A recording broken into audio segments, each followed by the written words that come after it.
Sa usaping boxing mga idol, ang Pilipinas po ngayon ay masasabi po natin na hindi na ganoon kasikatan nung sila Pacquiao, Donaire at Nietes pa ang lumalaban para sa karangalan ng ating bansa. Ito po dahil sa talagang napag-iiwanan na ang ating bansa sa palakasang ito at hindi na umuubra ang diskarte ng mga boksingero para sa gayon ay mapagtagumpayan ang kanilang mga malalaking laban. Mas marami po kasing mga Pinoy ang nabibigo ngayon kaysa sa nananalo sa isang world title fight. Sinasabi po ng karamihang mga boxing fanatic na dahil di umano ito sa mga modernong pagpapakondisyon na ginagawa ng ilang mga boksingero. Pero hindi po kasi ito talaga ang dahilan mga idol dahil sa para po sa akin ay ang mga makalumang pagsasanay pa rin naman ang ginagawa ng mga Hapon. Nasa kanila po kasi ngayong puso ang matinding motibasyon na maipanalo ang kanilang laban. Idagdag mo pa ang mga matinding kagustuhan na kagaya nitong si Inoue na makapagbigay ng karangalan sa kanilang bansang sinilangan. Ngayon dahil nga sa hindi umano magandang laban na ginawa ni Casimero noon kay Yukinori Ogoni, ay marami po ngayon ang nagsasabi na baka hindi na kuno kaya pa nitong si Casimero talunin ang kalabang haling tulad ni Naoya Inoue. Pero alam niyo po ba mga idol na kahit itong si Pacquiao ay naniniwala na makakaya pa rin itong si Casimero talunin si Naoya Inoue kung lakas lamang ang pag-uusapan? Ito ang ipapaliwanag ko pong maigi sa inyo mga idol para sa gayon ay malinaw po natin ngayong matalakay ang usapin na ito. Kung ating ngayong sisilipin ng mga laban na ginawa ni Casimero, ay hindi pa naman ito natatalo sa kanyang naging laban nang magtungo ito sa kanyang prime. Sa ngayon po mga idol ay 35 taong gulang na si Casimero at marami ang nagsasabi na wala na daw sa prime ang ganitong edad para sa mga boksingero. Pero alam niyo po ba mga idol ang ibig sabihin ng prime? Hindi lang po kasi sa edad binabase kasi yan. Dahil sinusukat po kasi yan sa experience at kakayahan ng mga boksingerong mapalaban sa isang mabigat na laban na kanya pong mapagtatagumpayan. Katulad nitong si Canelo na kaedad lamang ni Casimero pero nasa kanya na rin ngayong prime. At kung matatandaan nyo mga idol nung tinalo ni Pacquiao si Lucas Matthysse ay 40 anyos na noon si Pacquiao. Pero bago po natalo ni Manny Pacquiao itong si Matthysse by round 7 technical knockout ay isang taon din pong walang nagawang laban si Pacquiao. Ngayon meron bang nabago sa kakayahan ni Pacquiao at nakaramdam ba si Manny Pacquiao ng pangangalawang sa laban? Di ba parang batang-bata na Manny Pacquiao ang ating nakita na lumaban sa ibabaw ng lola kahit pa natalo po ito sa laban bago na bakante ng isang taon. Ito po dahil sa wala po kasi talagang makapagsasabi sa kakayahan ng boksingero kung ang gagawin nating basihan ay ang kanilang mga edad. Dahil sa hindi naman kasi talaga lipas na sa prime si Casimero na maaari magpakita pa rin ng magandang laban. Kaya naman po katulad ni Pacquiao ay naniniwala din po itong si former IBF and IBO Light Flyweight World Champion na si Milan El Metodico Melindo na magagawa ko noon ni Casimero tibagin si Naoya Inoue sa oras na kumasa na sa kanya ang hapon na ito. Basta makatama lang po si Cuadro Alas kay The Monster. Yun. Tapos ang laban kasi magaling mag-follow up si General Casimero. Ngayon mahalaga po talaga ang magiging laban ngayon ni Casimero dahil sa ito po kasi ang magiging susi dito sa pag-akyat niya sa rankings at mapalaban kay Naoya Inoue. Ngayon ihahain ko po sa inyo ang laban na kung saan umayaw na lamang ang Hapon sa laban dahil sa mga sinalong malalakas na suntok mula kay Casimero. At tama po si Melindo dito mga idol.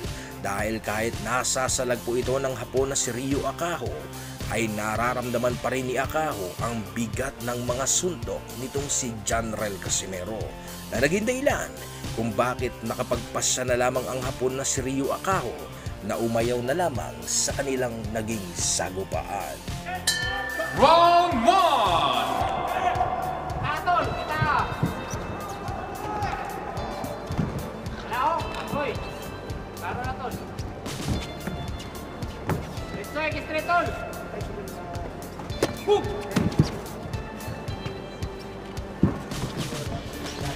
Ah.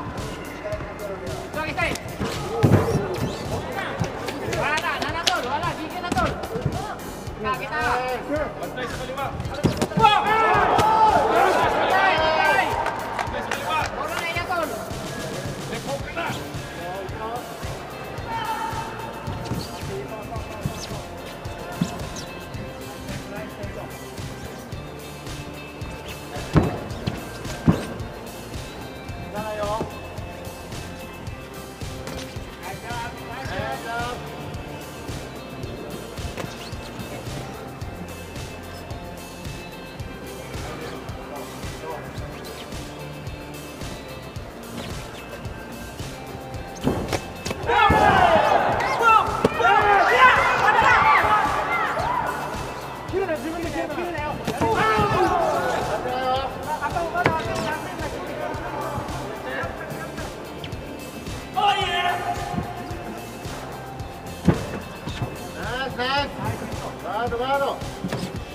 Rana ya, Tol.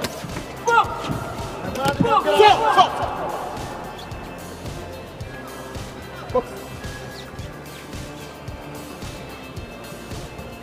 Ayo panggigil, Tol. Ayo panggigil, Tol. Nah, kita, Tol. Rana ya, bantay. Nah, bantay.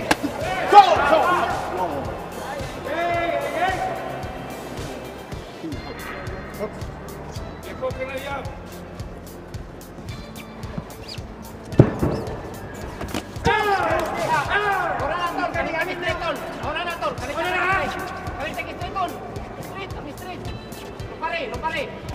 Nice. Wow.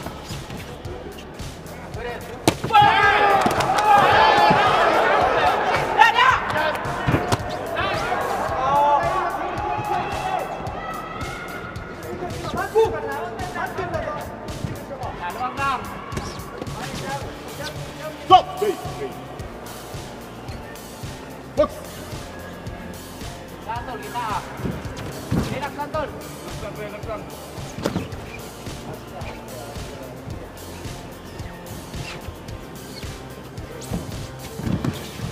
Nah, kita ingat na.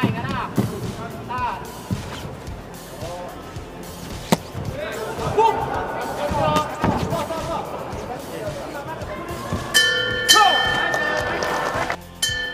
Round 2.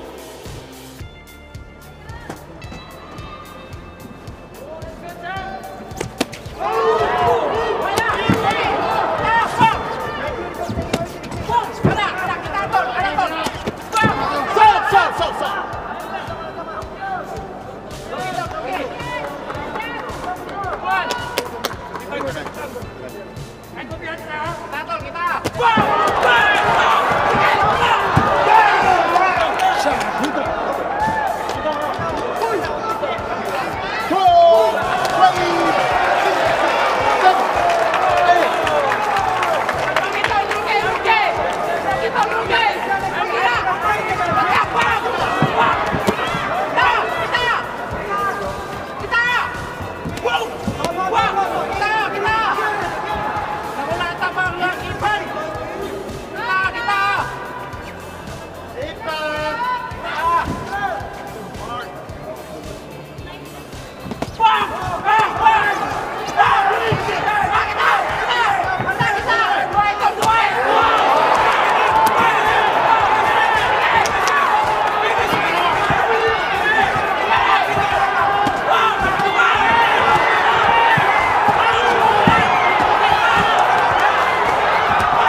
Relax lang,